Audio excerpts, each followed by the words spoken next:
이어서 존 칼빈 기독교 강요 함께 배워 나가겠습니다. 오늘은 본질적 의라고 하는 잘못된 성경 해석에 대해서 함께 배워보겠습니다. 오시안더라고 하는 사람이 있었는데 그 사람은 본질적 의라는 괴상한 괴물을 끌어들여서 비록 값없이 주시는 의를 폐지하려는 의도는 아니었지만 그것을 안개 속에 묻어버리기 때문에 경건한 사람들의 마음을 어둡게 하며 그리스도의 은혜를 생생하게 체험하지 못하게 한다라고 이렇게 칼빈이 얘기를 했습니다. 그 밑에 안드레아스 오시안더라고 하는 사람의 짧은 설명이 있는데 한번 읽어보겠습니다. 루터교 신학자이자 프로테스탄트 개혁가이다. 그러니까 종교개혁을 했던 사람 중에 한 명이었죠. 그의 신학은 기독교 신비주의의 하나로 그리스도와 하나님의 말씀의 신비적 연합과 관련이 있다, 연관이 있다. 그는 신자의 칭의가 그 사람 안에 그리스도가 거함으로 인한 결과라고 주장하였다. 루터가 칭의에 대해 하나님의 은혜가 전가된 것이라고 주장하는 것에 반하여 오시안더는 신자의 의로움은 하나님의 내주함으로 인한 결과라고 주장했다. 자, 이게 어떠한 내용이냐면은 항상 오류에는 진리와 오류가 섞여 있어서 맞는 말 같기도 하고 아닌 것 같기도 하고 그렇거든요. 그런데 그 진리에다가 오류가 섞여 있으면은 귀로는 또 내 감정으로는 맞는 것 같은데 실제는 그것이 거짓이 됩니다. 그래서 그 거짓이 되게 되면 우리가 하나님께로 더 가까이 가는 것을 방해하고 또 전적으로 하나님께 영광 돌리는 것을 방해하게 되어 있습니다. 그래서 결국은 구원에 대한 확신까지 약해지는 결과가 일어나게 됩니다. 그래서 여기 오시안너라고 하는 사람이 잘못된 생각을 가지고 있었다는 것을 오늘 칼빈이 설명을 하고 있는 그러한 내용입니다. 태양은 그 열로 땅에 생기와 결실을 주며 그 광선으로 땅을 비추며 밝게 한다. 열과 광선에는 불가분 관계가 있다. 그러나 한쪽의 특성을 다른 쪽과 혼동하는 것은 옳지 않다. 이렇게 오시안더는 칭의와 성화의 두 가지 다른 은혜를 혼동한다. 자, 우리 성도님들이 이제 칭의와 성화라는 것이 무엇인지 이제 아셔야 됩니다. 칭의라는 것은 하나님께서 우리를 의롭다고 칭하시는 것이 칭의이고, 성화는 하나님께서 우리 안에 역사하셔서 거룩하게 변화하는 것이 이제 성화라고 하는 것입니다. 그래서 태양이 그 열로 태양을 보면은 그 열이 있고 빛이 있죠. 열은 따뜻하게 하는 것이고 빛은 밝게 비추는 것입니다. 그런데 그 열과 그 광선에 불가분의 관계가 있지만 그 역할이 다른 것이죠. 그래서 칭의라는 것은 하나님께서 우리를 의롭다고 인정하시는 것이고, 성화라는 것은 의롭다고 인정하신 하나님의 자녀들을 점점 더 거룩하게 하시는 과정인 것입니다. 그 두 가지를 같이 섞어서 헷갈리게 되니까 이러한 오해가 생긴다는 것이죠. 성경은 칭의와 성화를 연결시키면서도 하나님의 여러 가지 은혜가 우리에게 더 잘 보이게 하기 위해 그것들을 따로 열거한다. 고린도전서 1장 30절입니다. 너희는 하나님으로부터 나서 그리스도 예수 안에 있고 예수는 하나님으로부터 나와서 우리에게 지혜와 의로움과 거룩함과 구원함이 되셨다 했습니다. 너희는 하나님으로부터 났다. 이게 태어났다라고 하는 뜻입니다. 그리스도 예수 안에 있다라고 했습니다. 하나님으로부터 태어나지 않은 사람은 그리스도 예수 안에 있을 수가 없는 것이죠. 예수는 하나님으로부터 나와서 성부 하나님으로부터 성자 하나님이 나오신 것이죠.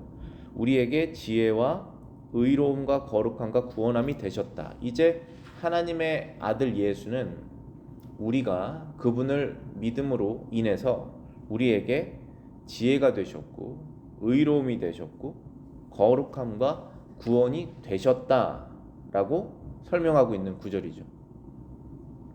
그래서 여기에서 지혜라는 것은 무엇이죠? 지혜는 세상 지혜를 말하는 것이 아니라 성경 말씀을 믿는 지혜가 있는 것이죠. 의로움이라는 것은 무엇입니까? 세상 사람들이 추구하는 그런 의로움이 아니라 하나님께서 인정하시는 완전한 의로움입니다. 흠없는 것만 받으시는 하나님께서 우리를 전혀 죄가 없는 사람으로 여겨주시는 것이 바로 의로움인 것이죠. 거룩함이라는 것은 그리스도가 왜 우리에게 거룩함이 되셨냐 하면 저와 여러분들 안에는 거룩한 능력이 전혀 없지만 우리가 예수를 믿는 다음부터 성령이 우리 안에서 역사하셔서 이제는 하나님을 사랑하고 하나님의 말씀을 따르고자 하는 마음이 시작이 돼서 우리의 생활이 바뀌게 되죠. 그 거룩함의 역사를 시작하셨다는 것입니다. 구원이라는 것은 말 그대로 죄에서부터 우리를 구원하시는 것입니다.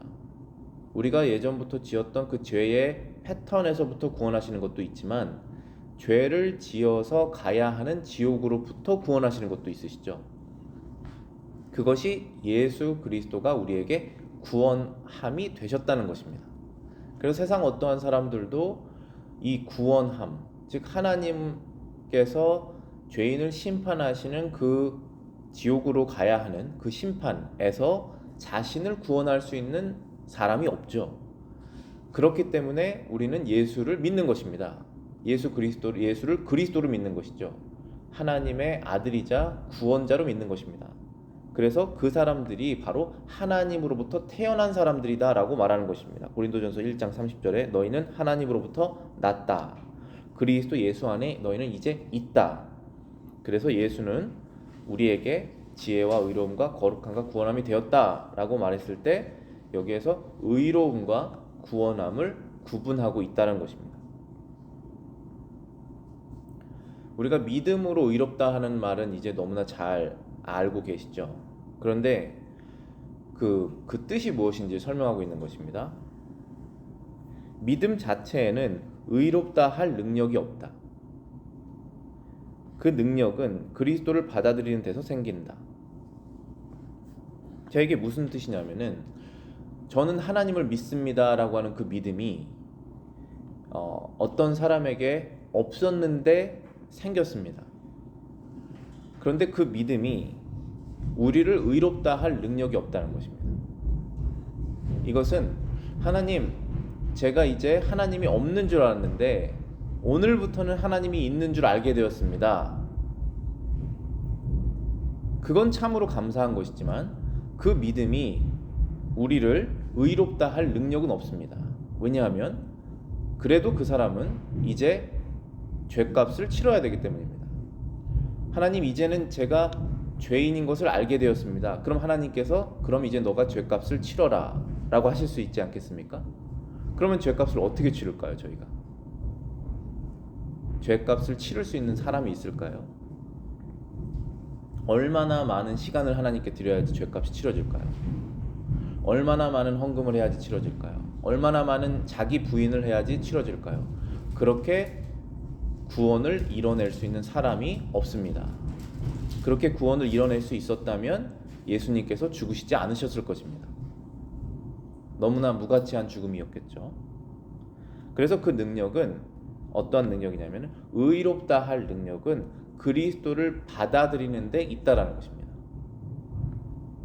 만일 믿음이 스스로 혹은 어떠한 고유한 능력에 의해서 의롭다 칭의를 한다면 믿음은 항상 약하고 불완전한 것이기 때문에 구원은 불완전한 것이다. 자, 이게 무슨 뜻이냐면 만약에 우리가 하나님을 믿는 믿음으로 구원을 얻는다라고 한다면 우리의 구원은 불완전하다는 것입니다. 왜냐하면 우리의 믿음은 불완전하기 때문입니다. 근데 우리는 무엇을 믿는 것이냐면 예수님으로 인해서 우리의 죄가 용서받았다는 사실을 믿는 것입니다. 근데 그 믿음은 불완전하여도 구원이 완전해집니다. 왜냐하면 그리스도의 의로움은 완전하기 때문에 그렇습니다. 그것이 바로 구원이에요. 우리의 믿음은 일종의 그릇이다라고 했습니다. 우리가 마음을 비워 영혼의 입을 벌리고 그리스도의 은혜를 구하지 아니하면 그리스도를 받아들일 수 없다. 그러므로 그리스도의 의를 받기 전에는 우리는 믿음으로 그를 받아들여야 하는 것이다. 믿음이 일종의 그릇이다라고 했습니다. 이 그릇에 무엇을 담아야 되냐면은 예수 그리스도의 의를 담아야 되는 것이에요.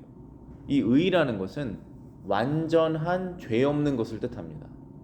하나님께서는 구약 성경에서부터 제사를 이제 죄인들에게 제사를 치르라고 했는데 그 제물이 전혀 흠이 없는 것을 받으시죠.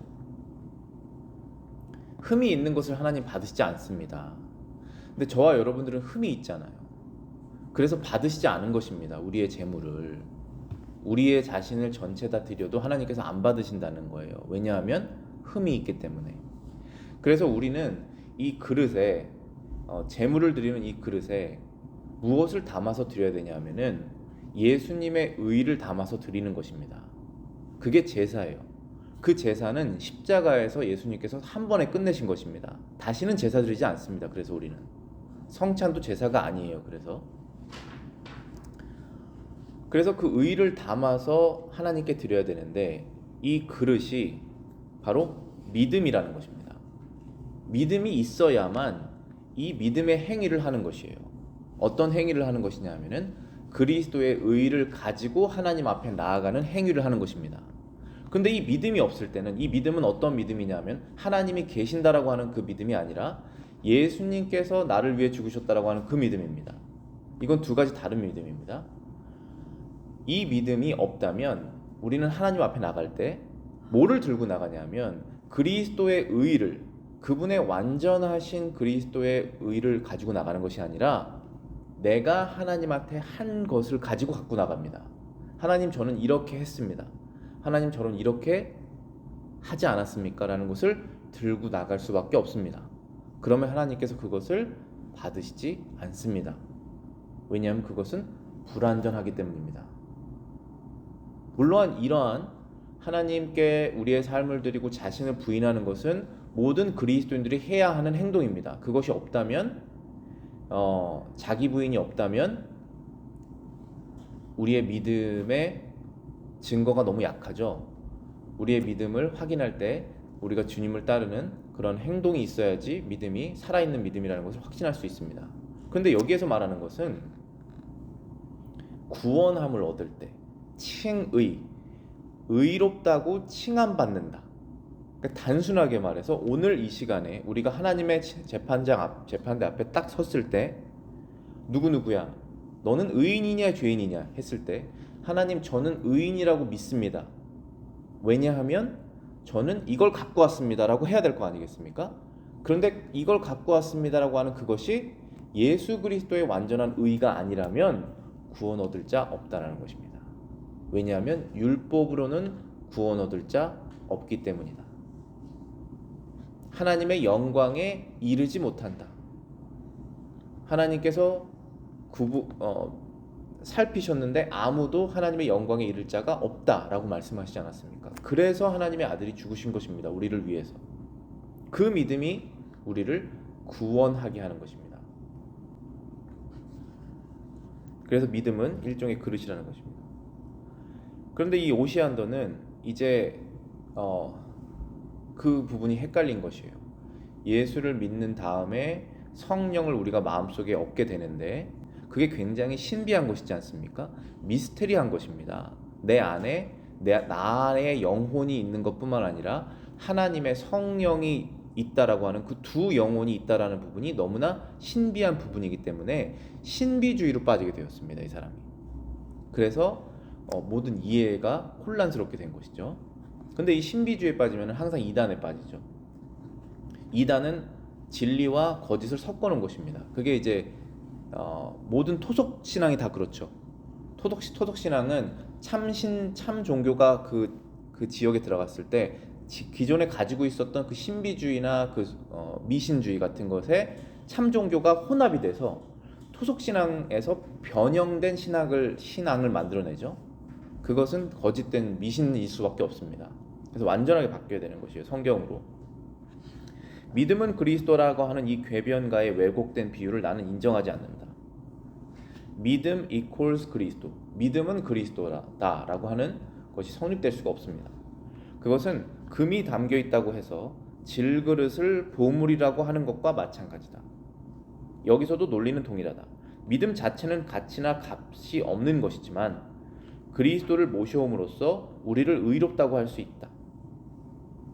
그것은 마치 금이 가득 찬 질그릇이 사람을 부자로 만드는 것 같다.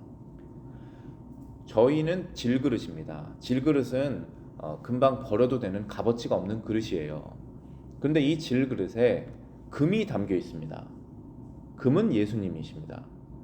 그래서 우리가 이 질그릇을 갖고 있는 한, 금이 담겨 있는 질그릇을 갖고 있는 한 우리는 값어치가 있는 사람이 되는 것입니다.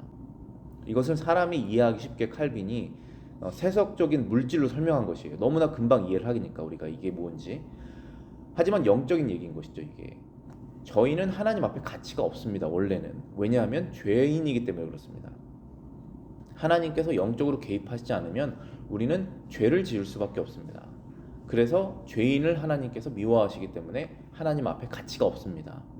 그런데 우리가 예수님이라고 하는 그 보배로운, 마치 금이라고 표현한 예수님이라고 하는 그 보배로운 분을 우리가 소유하였기 때문에, 믿음으로 우리가 갖게 되었기 때문에 우리를 가치 있게 여기시는 것입니다. 그래서 저와 여러분들이 우리 같은 신앙인들 안에서 왜 서로를 가치 있게 여기느냐 하면은 그 사람이 예수님을 소유하고 있기 때문에 그걸 보고 가치 있게 여기는 것이지 다른 가치는 없습니다. 하나님께서 저희를 보시고 너는 이 능력이 뛰어나구나, 너는 저 사람보다 이걸 참 잘하는구나 라고 해서 가치 있게 여기시지 않습니다. 그것을 사용하실 수는 있지만은 가치 있게 여기시지 않고, 우리의 가치는 무가치에서 완전한 가치로 바뀌는 그 이유는 예수님을 소유하기 때문에 가치가 생기는 것입니다. 근데 그 소유하는 방법이 뭐냐? 그것은 믿음이라는 것이에요. 그래서 믿음은 수단입니다. 믿음 자체에 가치가 있지 않아요. 그러니까 이게 무슨 뜻이냐면, 하나님, 저는 예수님을 믿었습니다. 이게 얼마나 대단한 겁니까? 예전엔 안 믿었는데 이거 정말 대단한 결정하지 않았습니까? 그러니까 저 가치 있는 것이죠. 이렇게는 될 수 없는 것이에요. 믿음 자체도 하나님께서 주신 선물입니다. 그래서 우리는 그 믿음을 통해서 완전하신 예수님을 얻게 되므로 하나님 앞에 아들과 딸이 된 것이에요. 죄를 완전하게 하나님께서 잊으신 것입니다. 우리의 죄를. 그래서 그게 바로 칭의예요. 우리를 의롭다고 칭하시는 것입니다. 그게 구원입니다. 따라서 믿음과 그리스도를 혼동하지 말아야 된다. 그것은 질그릇과 금을 혼동하는 것이다. 얼마나 어리석습니까? 그거 혼동하는 것이. 고린도후서 5장 21절입니다. 하나님이 죄를 알지도 못하신 이를 우리를 대신하여 죄로 삼으신 것은 우리로 하여금 그 안에서 하나님의 의가 되게 하려 하심이라. 죄를 알지도 못하신 이 예수 그리스도를 우리를 대신하여 죄인 되게 하신 것은, 그 이유는 우리가 그 안에서, 우리를 대신하여 죽으신 예수님 안에서 하나님의 의가 되게 하려 하십니다. 그럼 우리는 이제 예수님을 믿는 사람들은 하나님의 의가 되었다는 것입니다. 하나님이 더 이상 우리를 죄인으로 보지 않으신다는 사실인 것이죠. 비록 우리가 죄 가운데 아직 남아있지만 죄인으로 보시지 않는다는 것입니다. 이 구절은 우리 안에 본질적인 의가 있다는 것을 말씀하는 것이 아니다. 우리가 의롭게 된다는 말은 훨씬 다른 뜻을 표현한다. 하나님의 의라는 말은 하나님이 인정하시는 의라는 뜻으로 이해해야 한다. 자, 이게 중요한 구절이에요. 고린도후서 5장 21절에 우리가 하나님의 의가 되었다. 우리가 하나님의 의가 되기 위해서 그리스도가 우리를 위해서 죽으셨다 라고 말했을 때, 우리가 하나님의 의가 되었다라고 하는 이 하나님의 의라는 뜻은 하나님이 인정하는 의라는 것입니다. 여러분들 다른 사람을 다른 사람의 의의를 인정하기가 얼마나 어렵습니까? 그래서 우리가 행동도 잘하고 하는 거 아니겠어요? 그런데 하나님께서 우리를 의인으로 인정하시려면 얼마나 기준이 높으시겠습니까? 의인이 될 수가 없습니다. 하나님 앞에서. 하나님이 인정하시지 않습니다. 그런데 하나님께서 인정하시는 의가 되도록 우리를 대신하여서 죄를 알지 못하는 분이 죽으셨다는 것입니다. 그래서 그것을 믿는 사람들이 이제는 하나님이 인정하시는 의인이 되었다라고 하는 구절이 바로 고린도후서 5장 21절이에요. 바로 그 해석입니다. 이 성경을 읽으실 때 이게 무슨 말인가? 이 하나님의 의라는 게 무엇인가라는 걸 생각하면서 읽어야 됩니다. 그런데 그것을 성경 지식이 없는 상태에서 읽으면 나만의 해석으로 빠져들 수가 있어요. 그렇기 때문에 성경은 항상 성경으로 해석을 해야 돼요. 바로 이 하나님의 의라는 것은 하나님께서 인정하시는 의를 말하는 것입니다. 왜냐하면 그분이 심판장이시기 때문에. 이 표현은 그리스도의 죽음이라는 희생을 통하여 우리가 하나님의 심판대 앞에 설 수 있음을 뜻한다. 우리는 하나님의 심판대에 오늘이라도 서고 싶은 마음이 있습니다. 만약에 여러분들 마음속에 하나님, 저는 아직 준비가 안 됐습니다. 제가 하나님께 드려야 될 헌신이 아직 남아있어요. 아직 제가 100을 해야 되는데 50밖에 못했습니다. 저 지옥에 가지 않을까요? 라고 하는 마음이 있다면 여러분들은 절대로 100을 만들 수가 없다는 사실을 인정하시고, 내가 이제 그리스도를 믿었으니 하나님의 의가 되었구나 라는 사실로 마음이 자유를 얻으셔야 됩니다. 이 오시안느라고 하는 사람이 이제 그 당시에 비성경적인 종교가 된 카톨릭에서, 천주교에서 개신교가 성경을 이제 발견하면서 회복이 되는 사이에서 예전에 그 미신적인 것, 신비적인 것을 아직도 못 버리고 그 두 가지를 혼합하는 과정에서 이것이 생겨난 것입니다. 이해가 되시죠? 그러니까 우리는 절대로 헌신을 통해서, 희생을 통해서 하나님께서 인정하시는 그 100의 의를 이룰 수 없다는 사실을 깨닫고 그리스도를 받아들여야지만이 구원을 얻는 것입니다.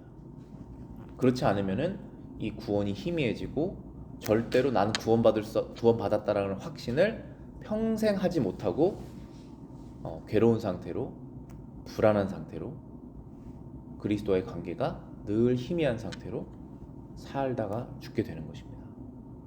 그러니까 그것이 악이라고 얘기를 하는 거예요.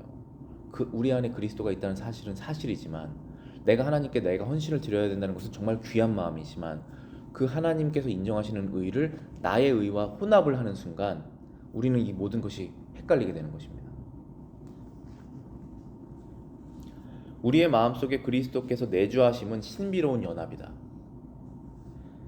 저와 여러분들 마음속에 예수님을 믿는 믿음이 있는 다음부터는 예수님께서 내주하십니다. 그게 바로 성령이에요. 이거는 신비로운 연합입니다.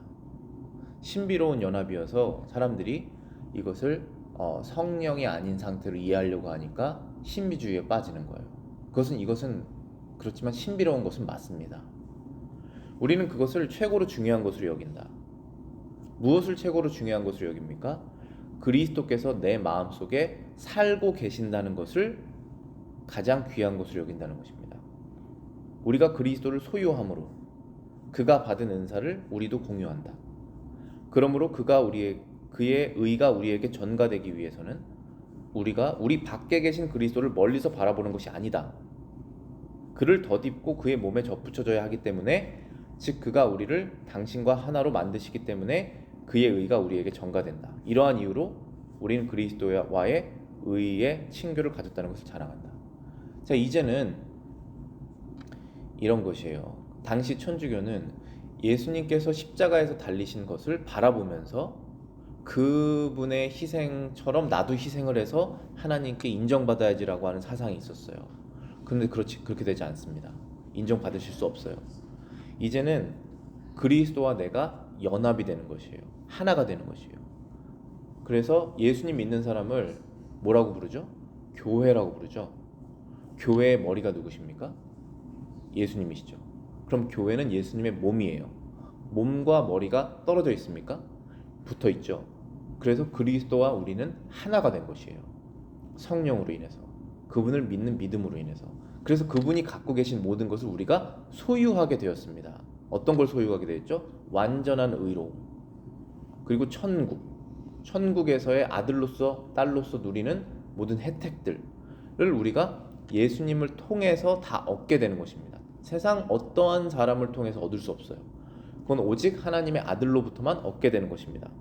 우리가 하나가 되었기 때문에. 그래서 이러한 이유로 우리는 그리스도와의 의를, 친교를 가졌다는 것을 자랑한다. 그리스도와의 의의 친교를 가졌다는 것을 자랑한다. 즉 그리스도의 의가 나의 의가 되고,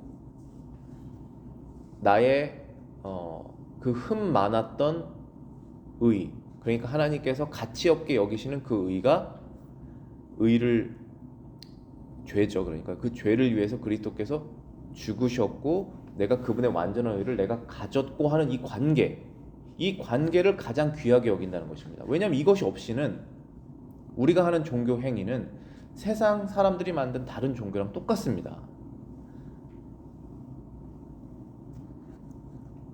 그건 사람이 만든 종교잖아요.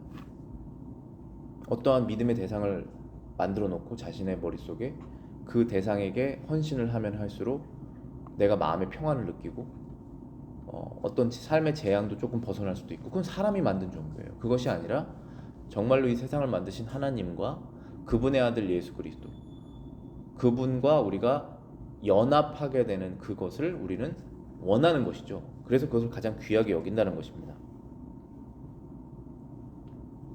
오시안더는 우리가 하나님과 더불어 의롭다고 가르치는 이것을 더 많은 해독을 감추고 있다.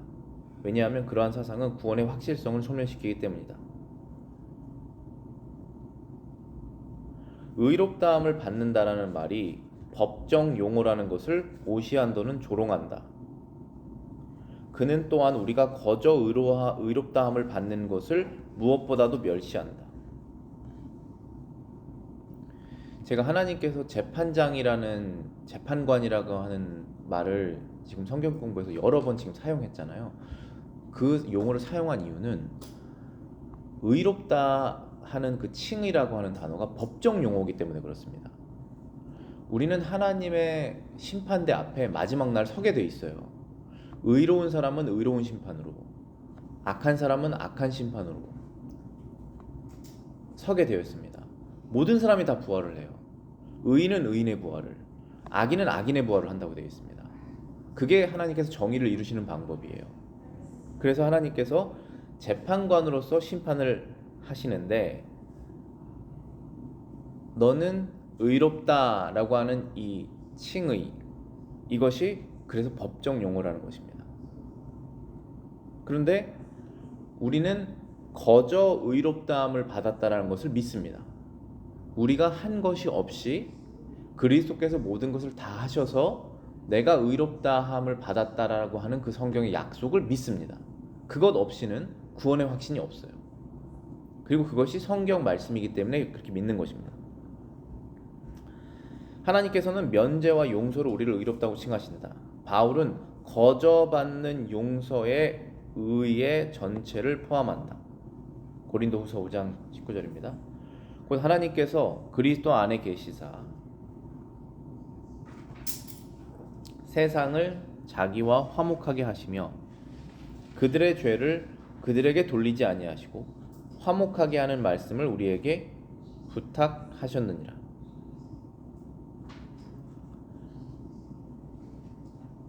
세상을 자기와 화목하게 하시며, 하나님께서 세상에 있었던 우리들을 하나님 자신과 화목하게 하시기 위하여 세상에 있었던 우리들의 죄를 우리들에게 돌리지 아니하셨다라고 말씀하시는 것입니다. 그러나 오시안더는 여전히 실제로 악한 자들을 의롭다고 인정하는 것은 하나님을 모욕하는 것이며 그의 본성에 위배되는 것이라고 항변한다. 그러나 우리는 내가 이미 말한 것을 명심해야 된다. 칭의와 은혜와 중생은 서로 별개이지만 서로 분리되지 않는다.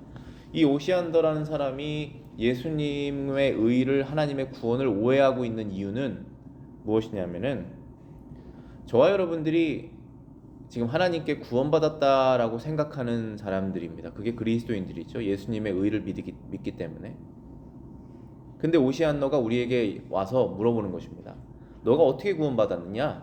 너가 하나님께 구원받아서 천국 간다는 걸 어떻게 믿느냐? 했을 때 비록 나는 한 것이 없지만 예수님께서 십자가에서 내 죄를 모두 다 짊어지고 죽으셨기 때문에 난 그걸 믿어서 나는 천국 갖는다라고 믿는다. 그것이 성경의 말씀이다. 이렇게 말했을 때 오시안너는 너가 한 것이 아무것도 없는데 어떻게 하나님께서 너를 의롭다고 하시겠느냐? 그것은 굉장히 모욕적인 것이고 하나님의 본성과 위배된다 라고 얘기를 하는 것입니다. 그럼 결론은 무엇입니까? 그럼 우리가 다시 묻겠죠. 오시안너에게. 그럼 어떻게 구원을 받아야 됩니까? 우리가 무엇을 해야 됩니까? 그러면 그 사람은 이렇게 말하겠죠. 너의 구원을 너가 스스로 이뤄라 라고 말하겠죠. 그럼 어떻게 이뤄야 됩니까? 우리가 물어보면 답이 없습니다. 최선을 다해서 살아라? 이것밖에 없는 것이에요.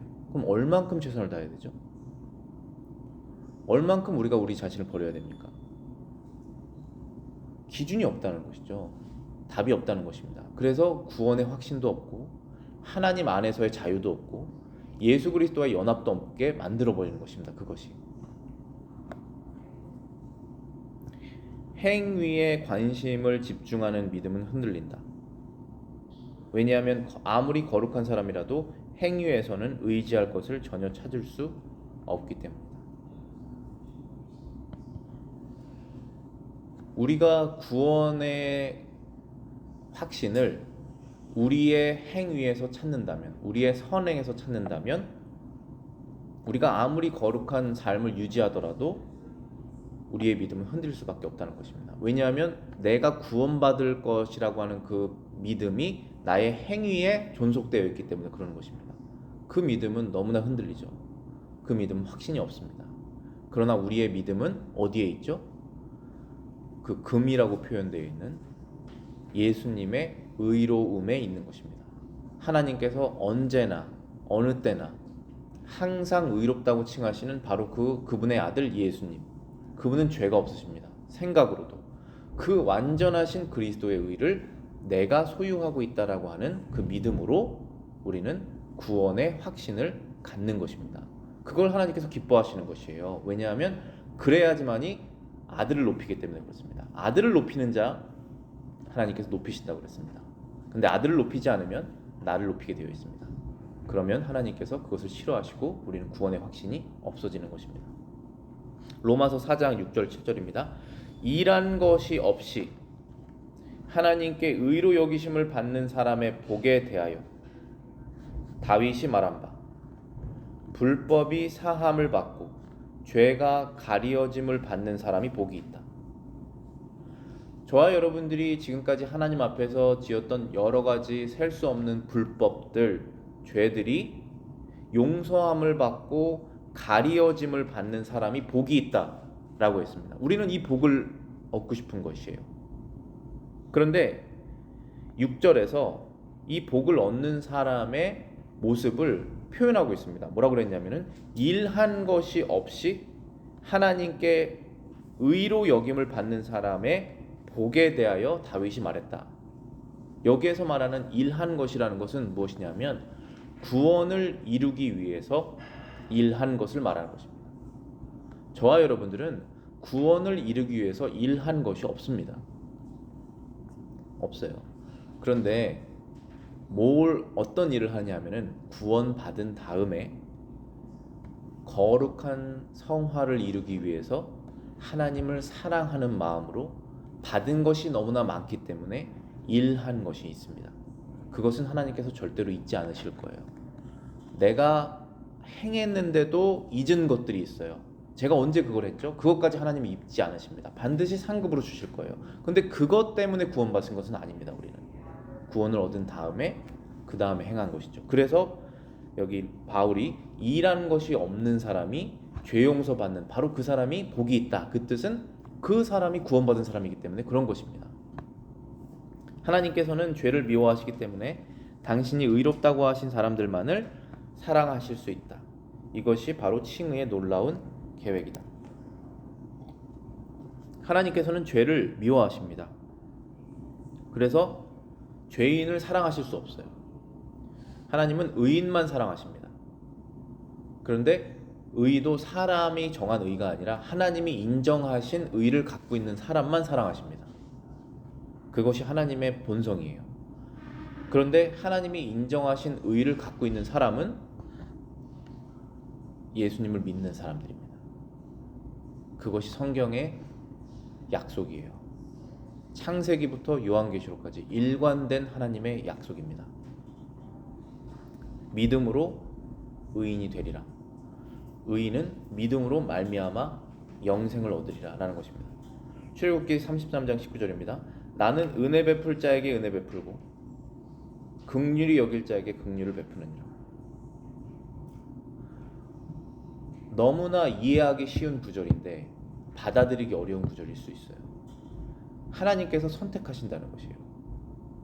근데 출애굽기 33장 이 지금 문맥이 어디에서 나온 것이냐면은 바로를 표현하면서 나온 것이에요.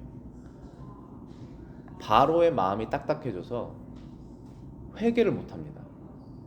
그 10가지 재앙을 애굽에서 퍼부으신 하나님의 재앙을 보면서도 바로가 회개를 못해요. 이스라엘 백성을 보내질 못합니다.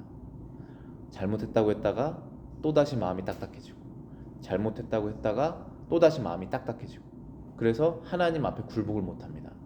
그때 하나님께서 하신 말씀이 얘기해요. 내가 은혜 베풀 자에게 은혜 베풀고 긍휼하게 여길 자를 긍휼히 여긴다. 그럼 반대로는 내가 은혜 베풀고 싶지 않은 자에게는 은혜 베풀지 않고 긍휼하게 여기지 않는 자는 긍휼하게 여기지 않겠다라고 하신 것이죠. 그게 바로 이스라엘과 애굽 차이인 거예요. 하나님께서 선택하신 하나님의 백성들에게는 긍휼한 마음으로 은혜를 베푸셔서 그들이 무엇을 하느냐 하면은 예수 그리스도를 믿게 됩니다. 그것이 바로 구원 얻는 방법이기 때문에 그런 것이에요. 그렇지 않은 사람들은 마음이 딱딱해져서 예수님의 안에 있는 구원을 받아들이지 못하게 됩니다. 그것이 딱딱해진 마음이에요. 그래서 우리는 긍휼을 얻어서 이 믿음을 얻게 된 것입니다. 그 믿음으로 인해서 우리가 한 것이 없이 하나님께 의롭다함을 얻게 된 것입니다. 바로 그것이 성경이 말하는 칭의예요. 기도하겠습니다.